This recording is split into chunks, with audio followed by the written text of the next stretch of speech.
ചേന്നമംഗലം കൂട്ടക്കൊലപാതക കേസിൽ അന്വേഷണ സംഘം കസ്റ്റഡി അപേക്ഷ സമർപ്പിച്ചു. പ്രതിയെ 5 ദിവസത്തേക്ക് കസ്റ്റഡിയിൽ വിട്ടു നൽകണമെന്നാണ് ആവശ്യം.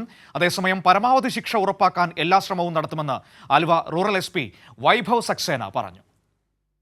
ചേന്നമംഗലത്ത് ഒരു കുടുംബത്തിലെ 3 പേരെ കൊലപ്പെടുത്തിയ കേസിൽ 3 ഡിവൈഎസ്പിമാരുടെ നേതൃത്വത്തിൽ വിശദമായ അന്വേഷണം നടത്തും.